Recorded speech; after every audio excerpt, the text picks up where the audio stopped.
been talking in depth about solutions to our addiction epidemic, how we're making headway in the face of record levels of fatal overdoses. Tonight, a look at something brand new for Roanoke's Health Department, a grant program to strengthen our capacity to support prevention, treatment, and recovery services. WDBJ7's Leanna Scachetti joins us from the WDBJ7 Plus digital news desk, where, Leanna, you've been exploring this all week.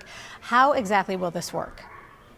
Well, I learned from the Roanoke City Alleghany Health District recently that they're going to be part of a grant program. They'll be paired up with a mentor on the other side of the country. This partnership will last about a year, and it aims to give leaders here insight into new programs and opportunities to better their response to substance use disorder in our hometowns.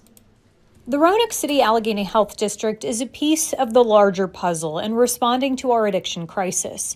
Recent data shows us the fatal overdoses in Virginia in 2022 appear to be slightly less than those recorded for 2021, but still far too many.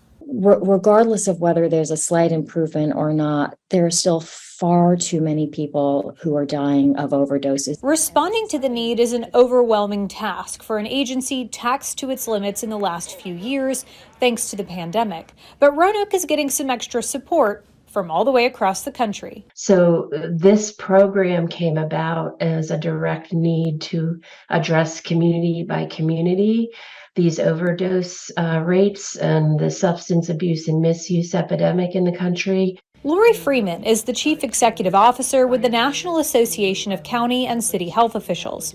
The association approved the Roanoke City Alleghany Health District for a Reducing Overdose Through Community Approaches, or ROCA grant. This means Roanoke will be partnered with a mental health department in Washington to learn new ways to approach the needs here at home. We're going to be partnering with King County, Seattle, on identifying opportunities to improve our data collection in a way that we can help our partners change some of what they're doing, hopefully, and do evidence-based, data-informed, real-time decision-making with our partners. Grant money will help support the efforts of the mentors and the mentees on their journey to improving care and access in response to one of our greatest challenges.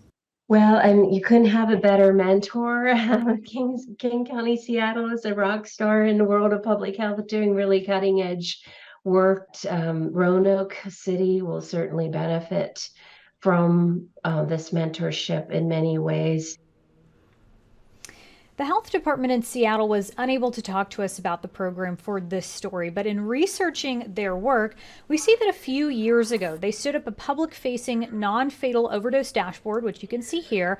According to a 2022 report from the Seattle Public Health Leaders, this dashboard helps them get a more accurate count of overdose incidents and improved their ability to detect overdose upticks and clusters. We heard this week from leaders at the Department of Behavioral Health and Developmental Services that data collection is still a work in progress, still very challenging, so it'll be interesting to check back in a few years' time and see what our public health leaders have learned from their peers all the way in Seattle. Yeah, great partnership there. Leanna, thank you so much. Many areas picked up